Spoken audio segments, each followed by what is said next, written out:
Hello to my awakening tribe. Jimmy B here again to go over yet another what the is going on in our society.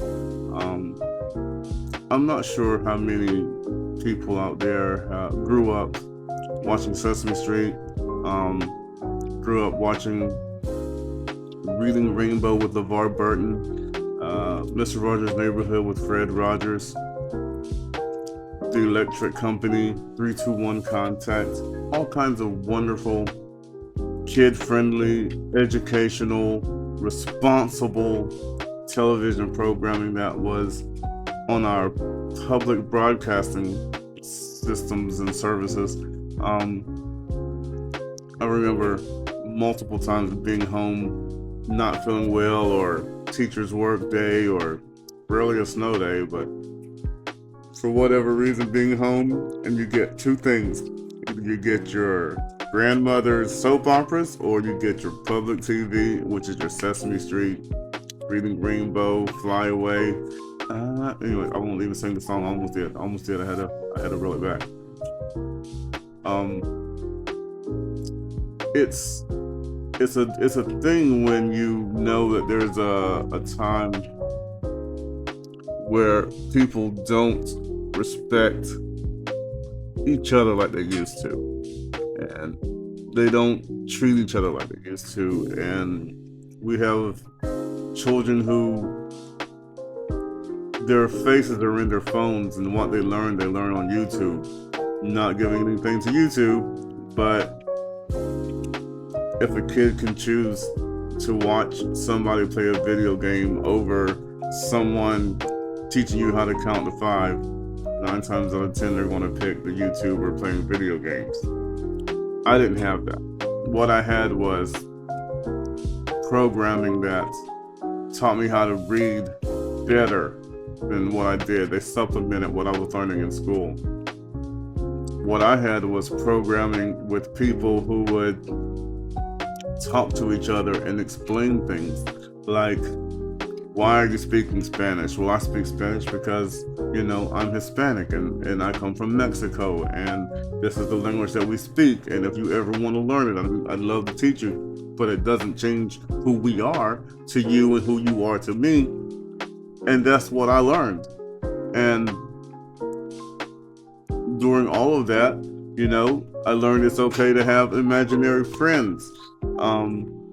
Even if the people around you don't believe that your friend is real until they meet your imaginary friend. But that's for those diehard Sesame Street fans from way back. They get the Big Bird Snuffleupagus reference.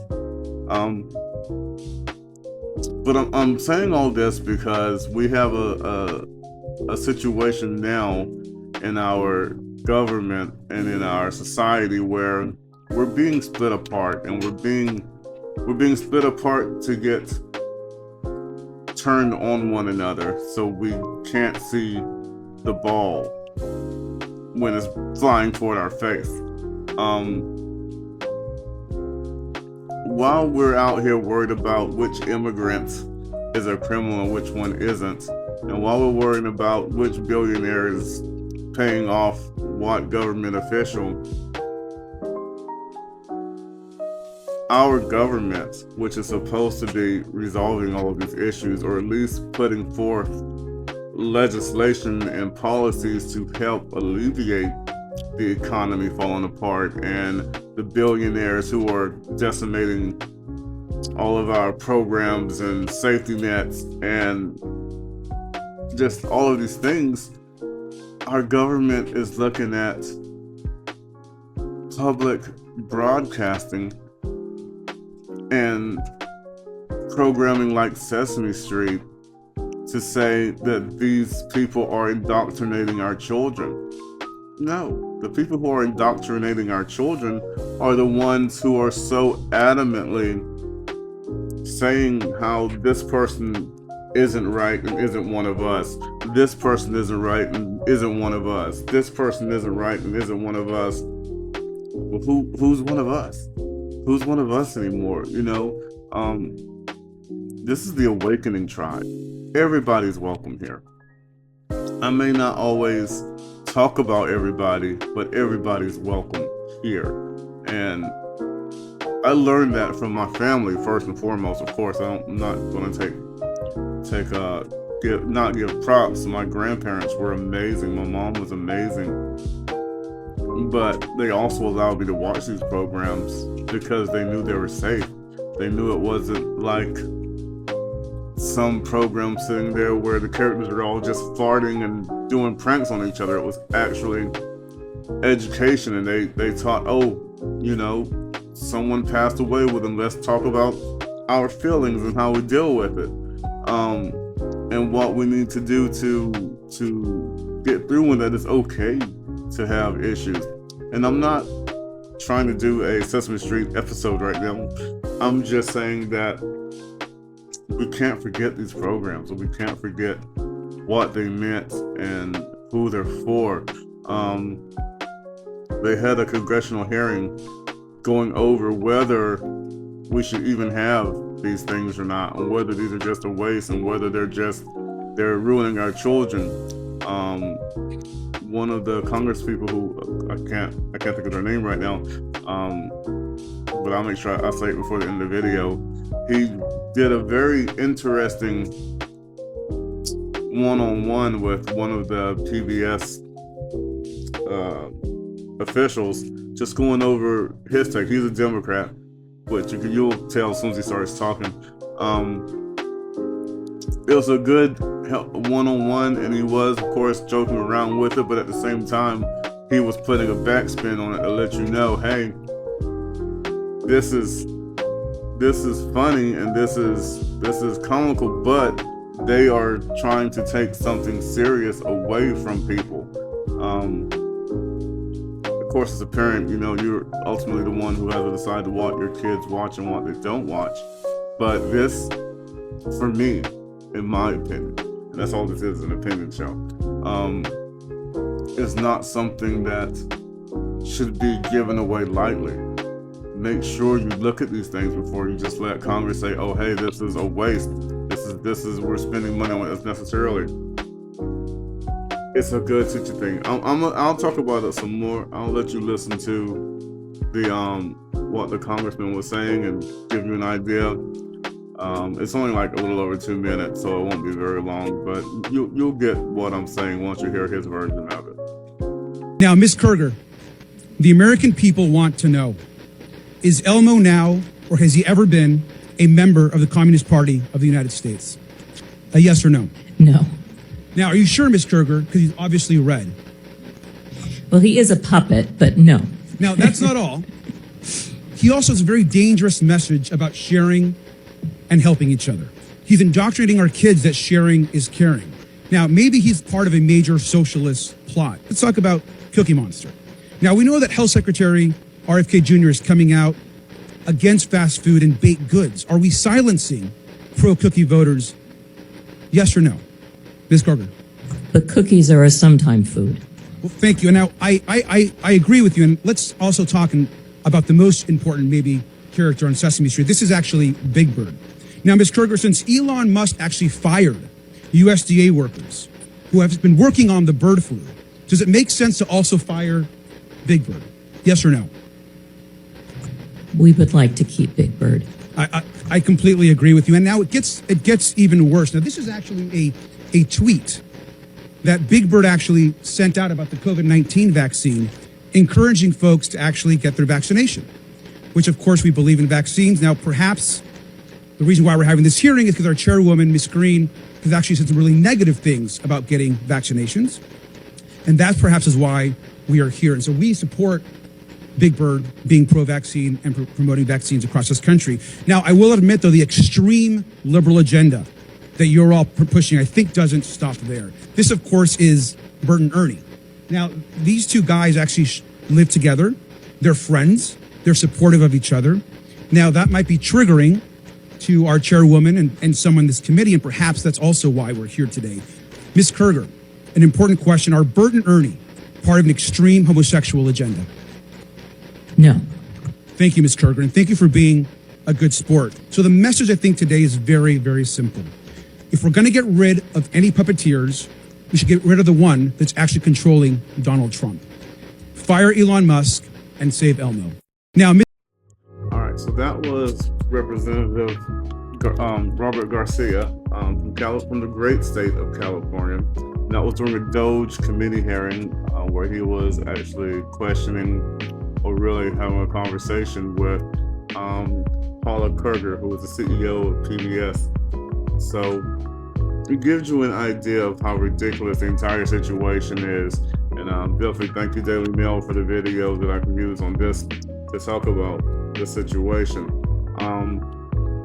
The Doge has come in and they're doing all kinds of things without thinking about the full ramifications of who it's affecting and who's being hurt by it or who's being helped by it. It's just like, this is what we're doing. We don't really give a crap about what the consequences of it are. What is this for? You know what? It says $10 million.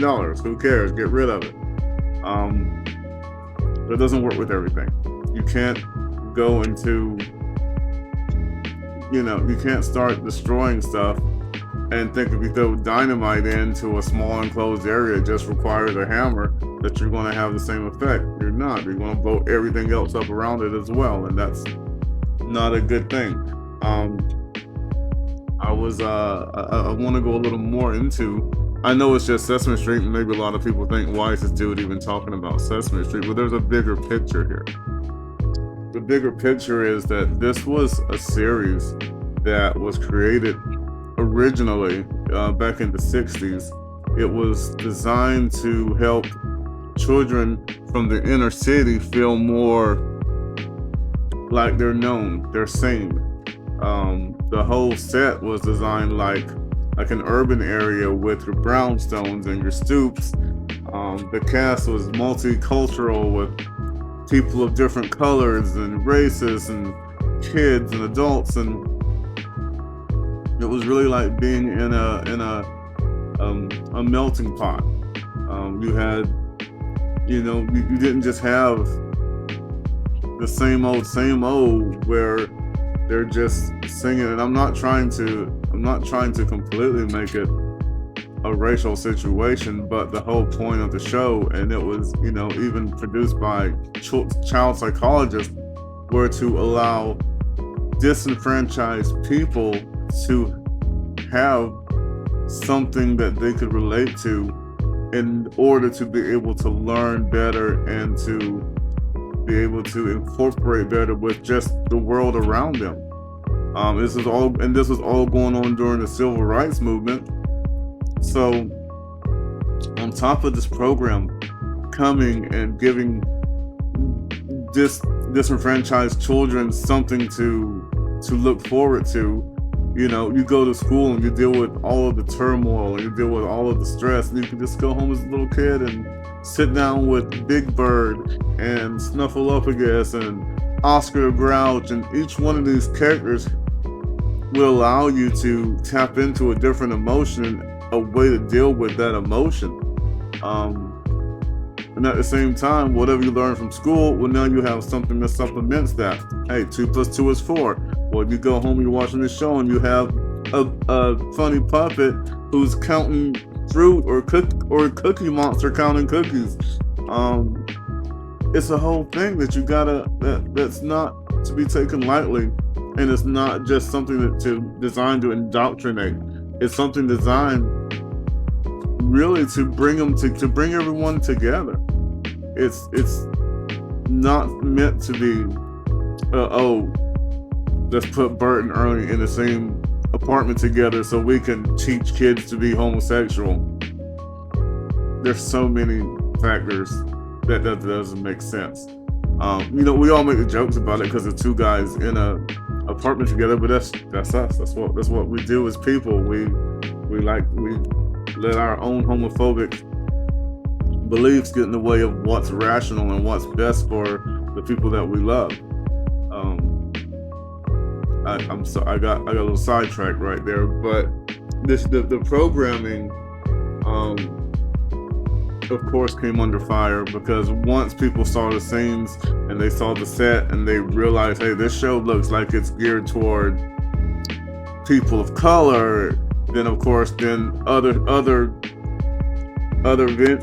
avenues or platforms try to shut it down and try to get rid of it and try to cut the funding for it. It's a bad situation, but of course they had another hearing in Congress, and people actually came through and they kept the funding going. And that part's a good thing. It's something, like I said, if without it, I probably wouldn't know how to tie my shoes still. Not that I'm that good at it, but at least I know how to do it. It's more, don't get me wrong, it's more for like preschoolers and elementary school kids, but I'll still watch Sesame Street. I'm not even gonna lie. With my kids, I watch Sesame Street. With other people's kids, I'd watch Sesame Street if I was babysitting or something when I was younger.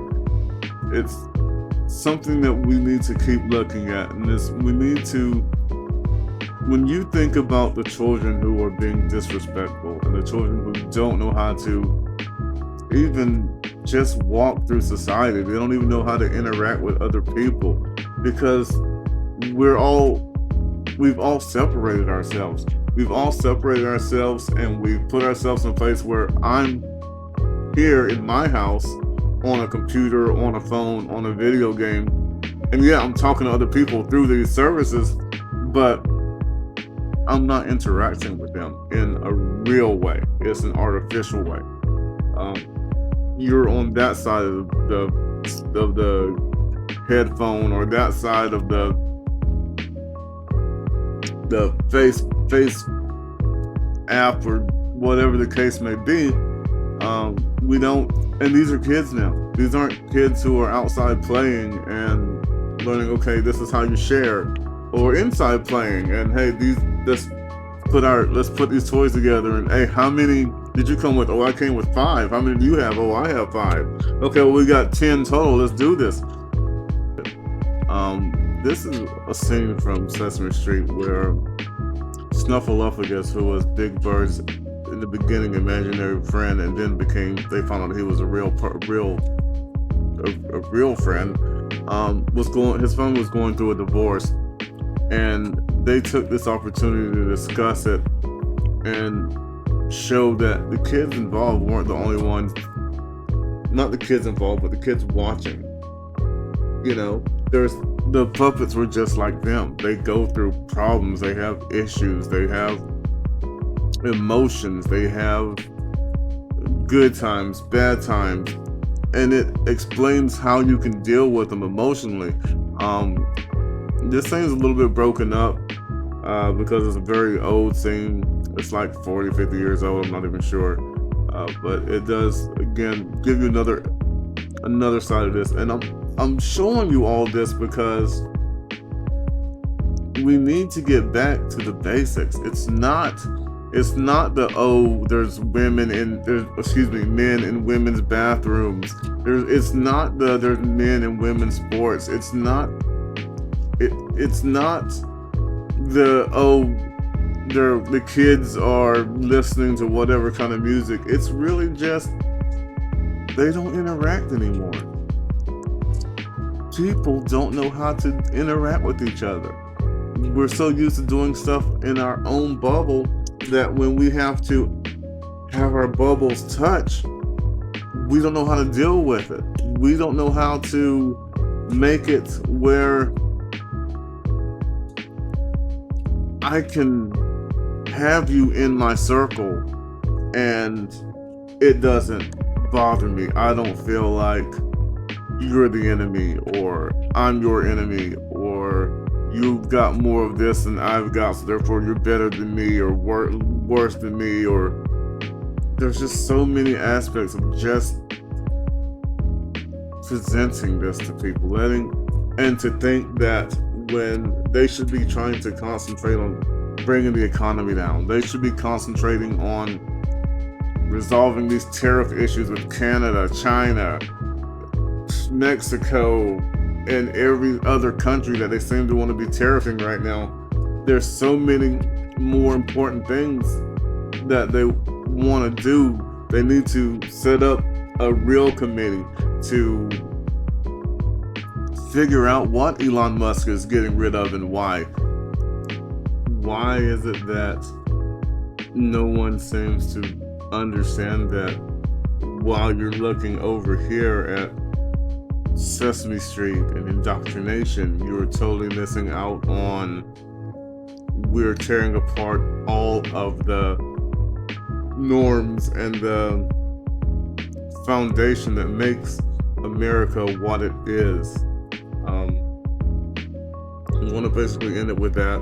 I was going to do a video. I was going to show another video from Sesame Street. It was again with Snuffleupagus and his parents and them getting divorced and how they dealt with their emotions and everything. But the film was really cut up, so I'm not going to do that now. Plus, I've gone over in time.